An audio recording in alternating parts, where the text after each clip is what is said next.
Hello everyone, Xeon over here from Nintendo Life, and today we're here to share with you our review of Endless Ocean Luminous on the Nintendo Switch. Now, this review was originally written by PJ O'Reilly for NintendoLife.com, but was reworked into this video by me.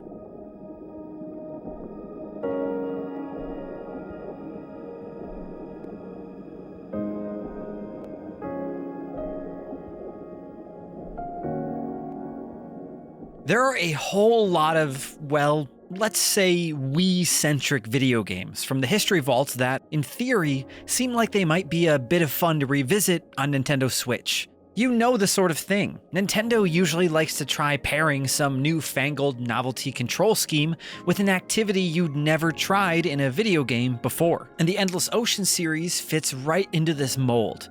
And as it turns out, revisiting its relaxing dives, even with up to 30 players online in tow, seems like it wasn't a very good idea. Now, before we get into all of the negative stuff, let's start by pointing out that if you're looking for an incredibly low energy, low effort sort of game experience where all of the focus is on simply scanning marine life and then reading a tiny informational excerpt about each of them in order to expand your underwater knowledge, this is 100% the game for you. In fact, you'll likely never find another game more suited to your very specific needs.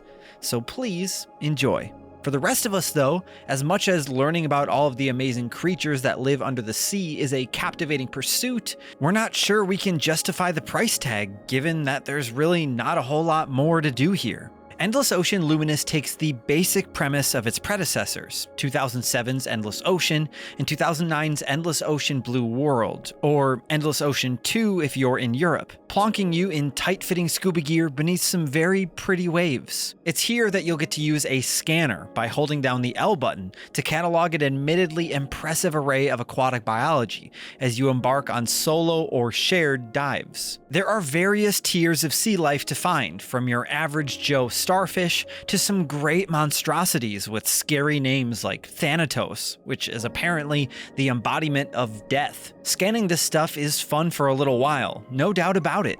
The fish all look great, and there's an addictive quality to scanning a whole bunch of them at once. It's certainly nice to watch your catalog fill up, and you'll unlock customization options for your diver as you go. But boy oh boy, there really isn't much more to it than that, certainly in terms of mechanics. Solo dives allow you to start fresh each time you switch on, or resume your last dive from the same location you were at last time around, allowing you to work on 100% clearing every animal type and secret in that area. The general ebb and flow of gameplay consists of simply diving down, whether alone or in a group, and continuing to tag creatures and/or items of interest until it's all been done. It's very simple. With a smattering of old shipwrecks, alluring caves, underwater temples, and other oddities to find, the best part of this game comes in the quiet moments where some colossal beast emerges from the abyss below you, or when you suddenly spot part of a building or wreck in the endless gloom and proceed to investigate it anyways. There are also some attempts to inject more depth by having you travel with specific animals to unlock paths forward at points. We actually had to make friends with a giant sea turtle at one point, but that's about as far and as interesting as it really goes here. Even the game's story mode does little to help with this monotony, tasking you with simply finding and scanning artifacts and specific targets while following along with a very slight narrative that doubles as a tutorial. It's fine for a while, and it looks great for a Switch game, with some lovely models, lighting, water effects, and so on, but it feels like it could and should have been so much more had the developers, Eureka, seen fit to really make the most of the act of actually diving. Instead, the developer has opted for simplicity while also making this absolutely killer decision to lock new chapters behind goals such as scan 2,000 creatures to continue. Why not give us more interesting objectives to get stuck into? And where is all the detail in life? It's a very good looking game, as we've said before, and there's tons of sea life to find. But in comparison to almost any underwater adventure we can think of, it all feels very stage managed and artificial. There's no magic to it. Creatures appear, get scanned, and then move on, almost like a grocery store run. And then there's the actual moment-to-moment gameplay itself. Why not give us more movement options? Why not allow us to roleplay and be a little more individual in how we dive and swim?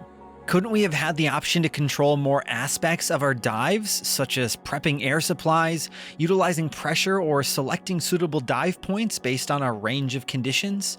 Any of this would have improved things. Why just give us a simple dolphin kick and send us on our way like this? Moving around underwater can be a majestic and magical thing, an otherworldly experience that games like Subnautica and Abzu capture so well. The ocean's alien aura, the unknowable abyss, is hypnotic, and there's lots of space to roam and swim and spin, unless you're experiencing it in Endless Ocean Luminous, that is, where it's just sort of big and empty, and you can't do anything more than move in a straight line at a speed best described as a bit safe, but at least it won't wake Granddad.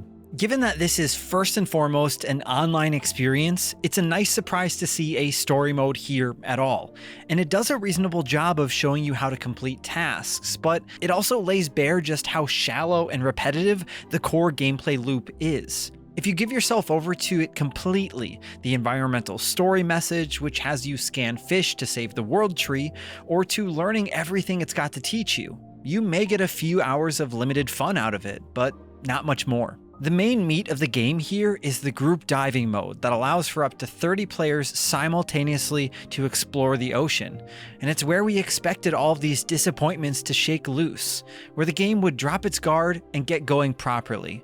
But unfortunately, it's just more of the bland same. You can tag items for other divers to pick up, communicate via emojis and emotes, and work together to complete simple scanning tasks that will eventually reveal larger fish. But that's really about the height of it all. It's very much a vibes affair, and we're just not really vibing with this particular groove at all. The more time you spend with Endless Ocean Luminous, the more it begins to annoy. Why award us a gold medal for teamwork after a dive that we did solo? There's already very little to grasp at for comfort, so seeing that this stuff is meaningless really knocks the remaining wind out of it all. It's these irks and issues that add up to the overall suspicion that, aside from the chill atmosphere, there's not much of anything going on behind the scenes, and what you've actually got here is just a big old empty video game ocean with some randomly spawning stuff floating about to scan, and not a whole lot more.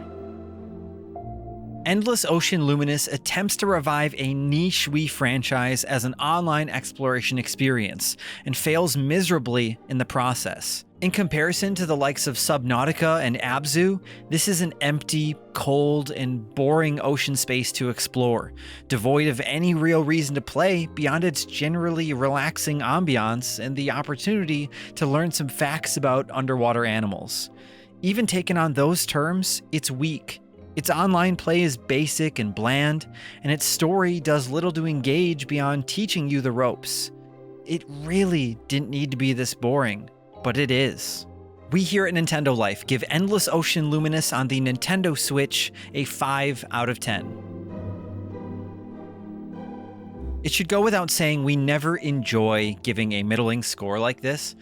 This one hurts me extra bad just because I was really looking forward to playing some Endless Ocean with my pals. But here in the US, this game is going to be retailing for $49.99. That's $50 US. And to all of the friends that I was planning to play this with around launch, I don't think I can really recommend that they pick it up now at this price. So I do want to say something nice about Endless Ocean Luminous, and that's for the fact that I think this game really could help facilitate some nice hangouts. The game is so laid back. The only real thing that I think you have to really consider is the fact that you can only explore in each dive for an hour. So after that hour's up, the map will reset and you can dive again. But if you just want to kick back and hang with some friends, explore the ocean together, find some fish, see if you see anything cool and scary, find some treasure. This game is so relaxed that you can just kind of swim together, turn your brain off, and chat with your friends, catch up, talk about life, talk about playing other video games. But keep in mind, I don't think this game supports Nintendo voice chat, so you would have to be speaking in another app like Discord, or on a phone call, or through Zoom or Skype or something like that. I can't believe I just referenced Skype in the year 2024. Who am I? But when it comes to exploring the ocean with your friends, I think one thing I was really looking forward to was just feeling a little bit scared down in the dark depths. But really, you don't have anything to fear in this new endless ocean. You can't run out of air, you can't get attacked by fish that definitely look like they'd want to eat you, you can't drop your treasure, you can't lose money. The game is so laid back almost to a fault. Now, I'm unsure if Endless Ocean 1 does this as well, but Endless Ocean 2 actually does have sort of like a stun gun that you can use on certain bigger scary fish that might actually want to hurt you. But Luminous does away with that completely. And I think that was kind of a mistake because it makes finding some of these big scary fish, there's less of a risk or a reward to encountering them. You don't have to worry about getting too close and running the risk of it chopping you in half if you want to scan it or not. You just scan it. Maybe you take some screenshots and some pictures, and you make some audible oohs and ahs, but beyond that, those feelings of finding it go away so quick. Endless Ocean Luminous feels like it's missing a lot of different parts. You actually can't return to the surface no matter what. You never get to see any of the divers' faces because of that in turn. Even in a game like Abzu, where the game is designed to be spent underwater, you get to go up to the surface and see the sun and the sky and maybe any lily pads and things that are floating above. But in Luminous, you are completely restricted to underwater. Even in the story mode, you have one companion that you're diving around with, and you have an AI that talks to you while you play. And having AI voiceovers reminds me a little bit of the Wii and the 3DS era, where we had things like Tomodachi Life that would speak directly to you using AI.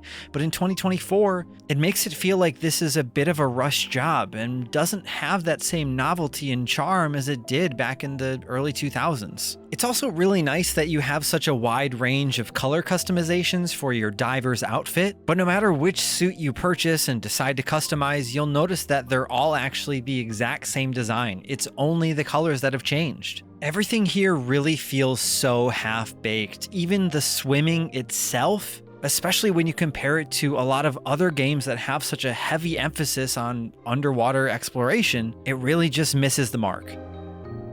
Of course, let us know in the comments down below what you're thinking of Endless Ocean Luminous. Have you played any of the other games in the past? Is this the first one you were hoping to dive into? Are you still planning on picking it up, or are you going to wait for a sale? Let us know all your thoughts down below. And of course, if you enjoyed this video and you want to see more videos like this, then why don't you scan that subscribe button and then ring that notification bell to be notified whenever we put up more videos just like this. A big thanks to PJ for spending so much time down in the deep, dark depths of the ocean, and a big thank you to you as well for watching this video.